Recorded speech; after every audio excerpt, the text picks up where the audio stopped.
परमेश्वर ऐसा कई बार आपको गुजरने देता है इन तकलीफों से, ताकि जब आपकी हीलिंग हो आपको मालूम हो कि आपकी हीलिंग सिर्फ परमेश्वर ने की है। आमीन। और तब आप अपना जीवन परमेश्वर के वचन के मुताबिक चला सकें। जीसस क्राइस्ट के पास अगर हम आएंगे, अगर तो सिर्फ बीमारी का इलाज करवाना है, वो सूखे पत्ते आते हैं ना पेड़ पे, वो कटवाने की तरह है कि पीले पत्ते काट दो। लेकिन अगर जड़ का इलाज नहीं किया तो वो पीले पत्ते फिर आएंगे, क्योंकि वो पेड़ जो है वो बीमार है, वो पूरी तरह से ठीक नहीं है, वो स्वस्थ हरे पत्ते पैदा नहीं कर सकता है। लेकिन जब परमेश्वर इलाज करता है वो जड़ का करता है। इसलिए परमेश्वर ने कहा था, हे पुत्र तेरे पाप माफ हुए। जब लकवे का रोगी परमेश्वर के पास लाए थे तो परमेश्वर ने क्या कहा था? हे बेटे तेरे पाप माफ हुए। क्योंकि परमेश्वर को पता था कि ये लकवा जो है इसी पाप की वजह से है। कहते नहीं नहीं परमेश्वर पाप माफ करवाने हम नहीं आए हैं, हम इसलिए आए कि आप इस पे ले हैंड करो। हमने सुना है कि आप ले हैंड करते हो तो रोगी ठीक हो जाते हैं। तो परमेश्वर ने कहा नहीं, हे पुत्र तेरे पाप माफ हुए। और जैसे ही तेरे पाप माफ हुए अब उठ और खड़ा हो जा। और वचन कहता है उसने अपनी मंजी को उठाया, अपने बिस्तर को उठाया और खड़ा हो गया और लोगों के सामने घर चला गया और परमेश्वर के नाम को उसने महिमा दी। आमीन। अगर आप चाहते हो ना परमेश्वर आपकी लाइफ में काम करें, पहला काम आपको करना होगा, पापों से तौबा करनी होगी। आप एक ऐसा जीवन नहीं बिता सकते जो परमेश्वर को खुश ना करे और आप ये एक्सपेक्ट करें कि आपकी लाइफ में सब कुछ स्मूथ चलेगा और सब कुछ सही चलेगा। ये पॉसिबल नहीं है। आप परमेश्वर की उपस्थिति में खुदावंद को कितना आदर देते हैं, इसी बात से आपकी लाइफ निर्भर करती है कि वो कितना आगे जाएगी और कितना ही आशीषित रहेगी। हालेलुया। और इसलिए वचन में बार बार लिखा, परमेश्वर ने 38 साल के रोगी को जब चंगा किया तो परमेश्वर ने कहा अब फिर से पाप मत करना, ऐसा ना हो इससे भी भारी मुसीबत तेरी जिंदगी में आए। और आपने देखा उसने कभी नहीं पूछा कि प्रभु कौन सा पाप, मैं कौन सा पाप है जो ना करूं। उसने ऐसा कहा, उसने नहीं पूछा कौन सा पाप। उसे मालूम था उसने कौन सा पाप किया है जिसकी वजह से उसने सफर किया है। आप शैतान की वजह से सफर नहीं करते हैं, आप पाप की वजह से सफर करते हैं। जब सिन आपकी लाइफ में होता है आप सफर करते हैं, फिर दुनिया का बेस्ट डॉक्टर भी आपको छुड़ा नहीं सकता, आपका बड़े से बड़ा रिश्तेदार जो अमीर है आपको छुड़ा नहीं सकता, आपकी इंटेलिजेंसी आपकी पढ़ाई आपको छुड़ा नहीं सकती। इसलिए परमेश्वर ने कहा अगर तुम मन फिराएगा और तौबा करेगा तो तू बचाया जाएगा। आमीन। तो इसलिए मिरेकल्स होते हैं। वचन कहता है जब तुम मिरेकल्स को देखेगा, साइंस एंड वंडर्स को देखेगा, तुझे यकीन होगा कि परमेश्वर जीवित है और तू अगला जीवन फिर परमेश्वर के वचनों के मुताबिक चलाएगा। आमीन। अब पहला दिन आज मैं सिर्फ आपको वचन देने के लिए आया हूं, क्योंकि आज आपको बिना पाप के छुड़ाए, बिना पाप पर वचन दिए आपके लिए हीलिंग के लिए प्रार्थना करना है कि जादू टोना करने के बराबर होगा। क्योंकि आप लोग अगर पाप के विषय में नहीं सीखेंगे कि वही जड़ है, अगर मैं जड़ को नहीं हिलाऊंगा, उसे ट्रीट नहीं करूंगा, तो मेरी जिंदगी में एक के बाद एक मुसीबत मेरी लाइफ में आती ही रहेगी। हालेलुया। तो अगर हम पाप की जड़ के ऊपर अटैक करेंगे तो वचन ये कहता है फिर जब जड़ ठीक होगी तो सब कुछ ठीक हो जाएगा। इसलिए परमेश्वर ने कहा था तू फिर से पाप ना करना, ऐसा ना हो इससे भारी मुसीबत। 38 साल का रोगी एक जगह पड़ा है, सारे लोग उसे छोड़ चुके हैं। एक आदमी के एवरेज 50-60 रिश्तेदार तो होते होंगे ना, पुराने जमाने में और अधिक ज्यादा होते होंगे। और नियुक्त समय पर बाइबल कहती है कि स्वर्गदूत आकर पानी को हिलाते थे।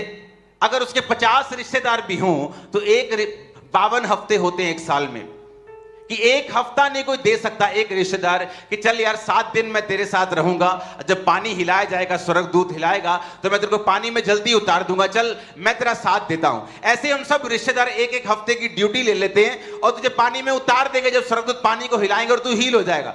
तो वचन कहता है कि जब प्रभु यीशु मसीह ने कहा क्या तू चंगा होना चाहता है, तो वचन कहता है उसने कहा प्रभु मेरे पास कोई मनुष्य नहीं है जो मेरे साथ रह सके और जब पानी हिलाया जाए तो उसमें मुझे उतार सके।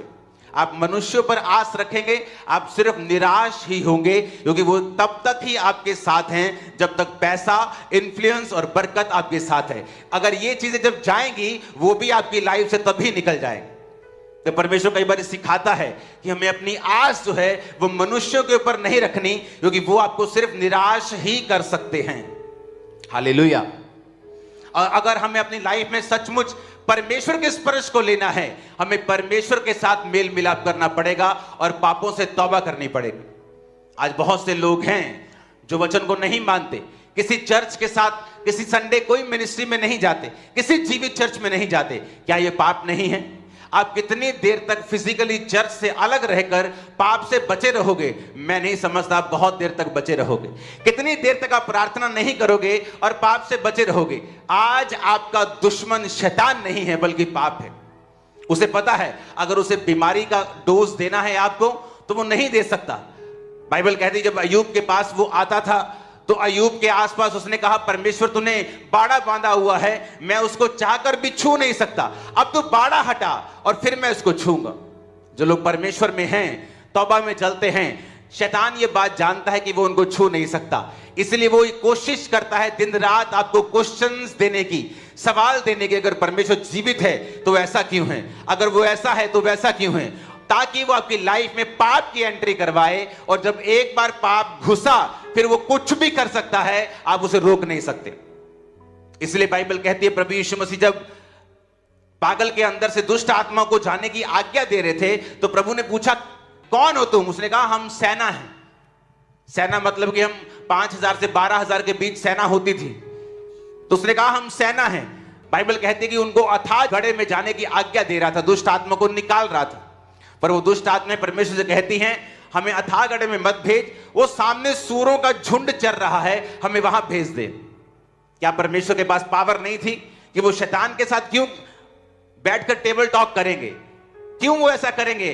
पर वचन कहता है कि सुअर चराना बाइबल के मुताबिक पाप था और शैतान ये दिखाने की कोशिश कर रहा था कि यहां पर वचन ब्रेक हो रहा है और मेरे पास अथॉरिटी है वहां जाने की, तू मुझे वहां भेज। तो परमेश्वर ने भी शैतान को मना नहीं किया और वचन कहता है परमेश्वर ने कहा जा।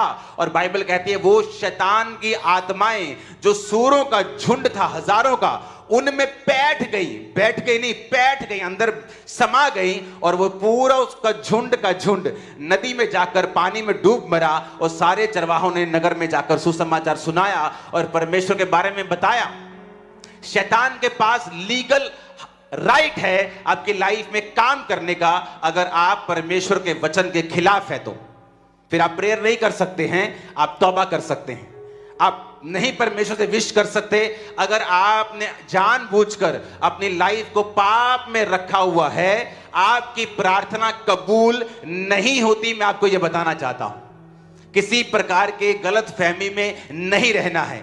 अगर आप सिन में हैं, आपकी प्रेयर्स कबूल नहीं होती, यह वचन कहता है।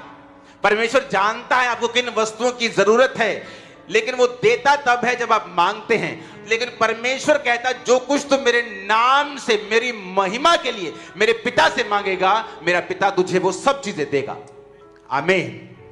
और अब हमें यह ध्यान देना है, हमारी संगति ऐसे लोगों के साथ हो जो हमें पाप के लिए डिस्करेज करें, पवित्रताई के लिए इनकरेज करें। हमारी चर्च ऐसी हो जो हमें पाप से निकालने के लिए हमारे ऊपर मेहनत करे और हमें ऐसा वचन दे। नहीं तो आप अपना और अपने बच्चों का टाइम वेस्ट कर रहे हो, क्योंकि फ्यूचर में मैंने देखा है यंग लड़के और आपके लड़कियों को एक अजीब किस्म के पाप में फंसते हुए, क्रिश्चियन होने के बावजूद भी, चर्च मेंबर होने के बावजूद भी। इसलिए मैं आपको कह रहा हूं ये बातें कि आपको अपनी लाइफ में एक स्टैंडर्ड अपनाना होगा, माता पिता को प्रार्थना में बढ़ना होगा, आपको परमेश्वर का वचन अपनाना होगा और अपनी लाइफ में से लागू करना होगा। और फिर धीरे धीरे वो उद्धार, वो सारी अनॉइंटिंग, वो सारी चीजें आपके परिवार में भी जाती जाएंगी। आमीन। ऐसा नहीं हो सकता कि आप रोज प्रार्थना ना करें और पाप से बच जाएं, क्योंकि प्रभु यीशु मसीह ने कहा अगर तू परीक्षा में नहीं पढ़ना चाहता है तो क्या कर? प्रार्थना कर। तू प्रार्थना कर ताकि तू परीक्षा में ना पड़े। बात यह है आप जो कुछ भी करें, क्या परमेश्वर आपके संग है या नहीं? अगर तेरे परमेश्वर संग है तो जो तू करेगा उस पे वो तुझे प्रॉस्पर करेगा, तुझे फलवंत करेगा। और अगर परमेश्वर संग नहीं है, फिर बाइबल कहती है तेरी जो कमाई होगी तू एक्स्ट्रा मेहनत से करेगा। सेकंड, तू कर्ज के साथ चलेगा, एक अजीब से स्ट्रगल के साथ चलेगा जो एक्चुअल में तेरे लिए नहीं बनाया गया है। आपके 2 बच्चे हो, 3 बच्चे हो, आप नहीं कहते कि मेरा एक बच्चा तो बहुत अमीर हो लेकिन 2 अच्छा स्ट्रगल करें लाइफ में, हॉस्पिटल्स में जाएं, बीमार रहें, आप कभी नहीं कहेंगे। आपके चाहे 3 हो चाहे 4 हो, आप यही कहेंगे मेरा हर बच्चा सक्सेसफुल होना चाहिए। तो आपको क्या लगता है कि परमेश्वर ने एक व्यक्ति को सक्सेसफुल होने के लिए बुलाया है और दूसरे को स्ट्रगल करने के लिए बुलाया है? आपको क्या लगता है कि परमेश्वर ने एक को बीमार रहने के लिए बुलाया है और दूसरे को ठीक रहने के लिए बुलाया है? ऐसा नहीं है। परमेश्वर ने हम सबको ब्लेस करने के लिए ही अपने पास बुलाया है, लेकिन हमें परमेश्वर के करीब जाना होगा। आमीन। हमें यह बिलीव करना होगा। ये कोट बहुत करते हैं लोग कि लाइफ इज ए स्ट्रगल। क्या आप बाइबल से एक भी आयत मुझे बता सकते हैं जो ये कहती हो लाइफ इज ए स्ट्रगल? क्या एक भी आयत बाइबल की आप बता सकते हैं मुझे जहां लिखा हो लाइफ इज ए स्ट्रगल? परमेश्वर ने कहा मैं तेरे आगे चलूंगा, मैं तुझे फल दूंगा, तू थोड़ी मेहनत करेगा और ज्यादा फल पाएगा। क्या यह स्ट्रगल है? क्या यह स्ट्रगल है? लेकिन जब परमेश्वर संग नहीं होगा तो हर चीज में स्ट्रगल होगी। कुछ 38 साल के रोगी की तरह हर चीज में रिजेक्शन होगी। आप लोगों पर गुस्सा करेंगे, रिश्तेदारों पे गुस्सा करेंगे, परिवारों पे गुस्सा करेंगे, वाइफ पे गुस्सा करेंगे, बच्चों पे गुस्सा करेंगे, क्योंकि आपका रिलेशनशिप परमेश्वर के साथ स्ट्रांग नहीं है। आप परमेश्वर से अलग हैं, इसलिए आपको हर व्यक्ति पे गुस्सा आ रहा है। आपको लगता है कि आपकी लाइफ की बर्बादी का कारण आपका रिश्तेदार है, आपका फादर है, आपकी मदर है, आपकी वाइफ है, आपके हस्बैंड है, आपके बच्चे हैं, लेकिन ऐसा नहीं है। अगर आप परमेश्वर के साथ जुड़ जाएंगे, मैं आपको एक भविष्यवाणी करके जा रहा हूं, अगले साल जब क्रूसेड होगा या जब भी होगा, आपकी लाइफ टोटल चेंज होगी, टोटल ब्लेस्ड होगी। आप इमेजिन नहीं कर सकते किस तरह की जिंदगी फिर आप पाने वाले हैं। आमीन। आप इमेजिन नहीं कर सकते। जस्ट आपको बिलीव करना है परमेश्वर के ऊपर, वचन के साथ जीवन बिताना है, बाइबल पढ़नी है, पाप से दूर रहना है, जीवित चर्च का हिस्सा बनना है। आज लोग ये समझ नहीं पा रहे हैं कि क्यों आप क्रिश्चियन हैं। आप क्रिश्चियन हैं? हां मैं क्रिश्चियन हूं। तो क्या अभी आपका क्या प्लान है? प्लान कौन सा प्लान? नहीं, आपका सुसमाचार के लिए क्या प्लान है? कोई हाँ हम परमेश्वर के बारे में बताते हैं। आप चर्च जाते हैं? हाँ हम जाते हैं, कभी कभी संडे जाते हैं हम। क्या आप सुसमाचार देते हैं? नहीं, क्योंकि आपको ऐसा लगता है विश्वासियों को कि आपका काम सिर्फ जाना है और अच्छा सा सरमन सुनना है, आमीन बोलना है, आमीन आमीन हालेलुया करके और मैं वापिस आना है। इसीलिए आज की कलीसिया जो है इतनी आशीषित नहीं है। ना वो आग से भरी हुई है, ना वो सामर्थ्य से भरी हुई है, ना उसके ऊपर वो आशीषें हैं जो होनी चाहिए। क्यों? क्योंकि वो कलीसिया किसी भी सुसमाचार के इवेंजलिज्म का हिस्सा नहीं है, किसी प्रचार का हिस्सा नहीं है। पौलुस कहता है ऐसी कलीसियाओं से जिसने मिशनरी कामों में उसकी सहायता की, किसी ने प्रार्थना की, किसी ने फाइनेंशियल सपोर्ट के साथ, प्रेयर के साथ, किसी ने किसी तरीके के साथ, तो बाइबल कहती है पौलुस ने उन लोगों को कहा अब तुम्हारी हर घटी को परमेश्वर इज्जत के साथ पूरा करेगा, तुम्हें तुम्हारी बेइज्जती नहीं होने देगा, तुम्हारी हर घटी कंप्लीट करेगा, प्रभु तुम्हारे संग होगा। लेकिन इस सब कलीसिया को नहीं कहा। वो कलीसियाएं जो परमेश्वर के कामों में जुड़ी हुई थी, जो परमेश्वर के कामों में सहयोग दे रही थी, जो परमेश्वर के कामों में खुदावन के दास के साथ मिलके, प्रार्थनाओं के साथ, उपवास के साथ, बोने के साथ, हर एक सपोर्ट के साथ वो चल रही थी, उसने कहा था कि परमेश्वर तुम्हारी हर घटी को महिमा सहित पूरा करेगा। हालेलुया। आज हम अपने अंदर हम देखें कि कैसी सेवकाइयों के साथ हम जुड़े हुए हैं। आप सभी को जय मसीह की दोस्तों, मेरा नाम है रोहित कुमार। आप देख रहे हैं सच्ची और भक्ति चैनल में आप सभी का स्वागत करता हूं। दोस्तों आप सभी लोगों के बीच में लेके आ चुका हूं दोस्तों एक और सामर्थ्य से भरी प्रार्थनाएं अंकुर नरूला जी की। दोस्तों, अंकुर नरूला जी की प्रार्थनाएं आप लोग अपने जीवन में अगर ध्यानपूर्वक और सच्चे मन से सुनते हो तो प्रभु आपको बहुत सारी समस्याओं से और बहुत सारी दिक्कतों से आपको आज़ाद करेगा, आपके सारे बंधनों को तोड़ देगा और आपके सारे बंधनों को दूर करके आपको आज़ाद पक्षी की तरीके आपको आपकी सारी संकटों को दूर करेगा। क्योंकि मेरे प्रियो, प्रभु का वचन कहता है जो कोई व्यक्ति अपने जीवन में विश्वास के साथ या प्रभु के वचन के साथ काम करता है तो प्रभु कहता है कि उसके जीवन में मैं सच्चे मन से और सच्चे हृदय से काम करता हूँ और उसको आशीष देता हूँ और बहुत सारी समस्याओं से उसको बचाता हूँ।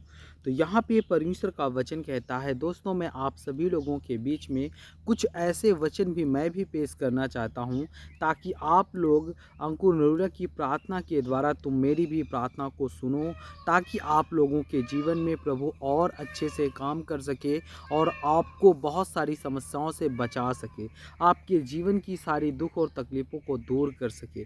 तो यहाँ पे परमेश्वर का वचन कहता है, सबसे पहले में पढ़ते हैं, लिखा हुआ है प्रेम का वचन। प्रेम का वचन क्या होता है? प्रेम का मतलब बहुत ही बड़ा होता है दोस्तों। जैसे कि एक माँ अपने बच्चे से प्रेम करती है, वो प्रेम होता है एक लगाव, जो परमेश्वर से ही लगाव हो। वो जैसे कि परमेश्वर से आप लोग परमेश्वर के वचन को पढ़ते हो और जैसे कि आप अपनी माता से लगाव करते हो। लगाव का मतलब होता है प्रेम।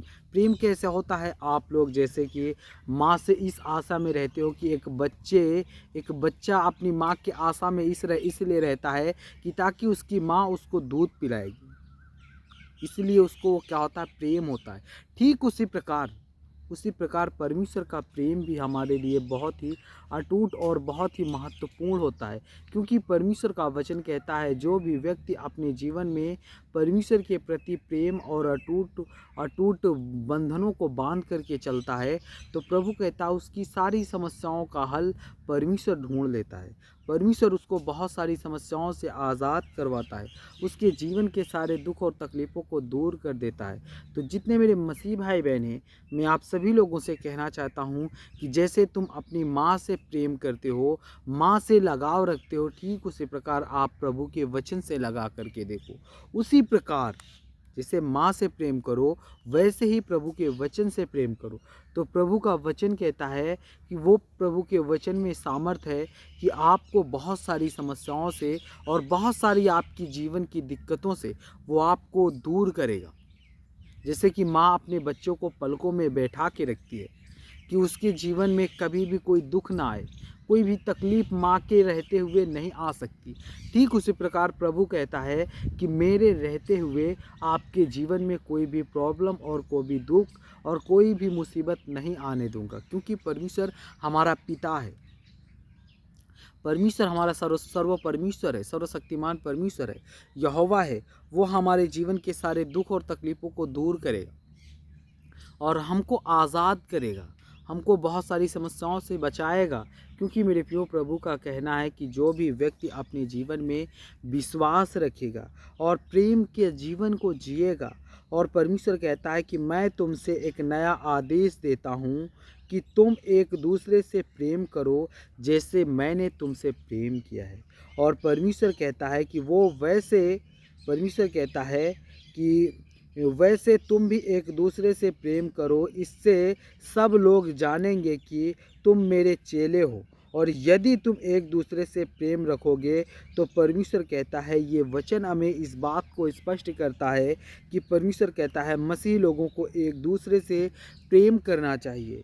और क्योंकि यही एक सख्त पहचान होती है एक मसीही जीवन की, यही एक सख्त पहचान होती है एक मसीही जीवन की, एक विश्वासी की। क्योंकि मेरे प्रियो, प्रभु कहता है कि जो कोई व्यक्ति अपने जीवन में परमेश्वर के वचन के द्वारा विश्वास के साथ एक दूसरे से प्रेम करेगा, एक दूसरे के संग लगाव रखेगा, तो प्रभु कहता है कि वो तुम्हें बहुत सारी समस्याओं से और बहुत सारी दिक्कतों से आज़ाद करेगा, आपके सारे बंधनों को तोड़ देगा, आपके सारे बंधनों को आज़ाद कर देगा, आपके जीवन की सारी दुख और तकलीफ़ों को दूर कर देगा।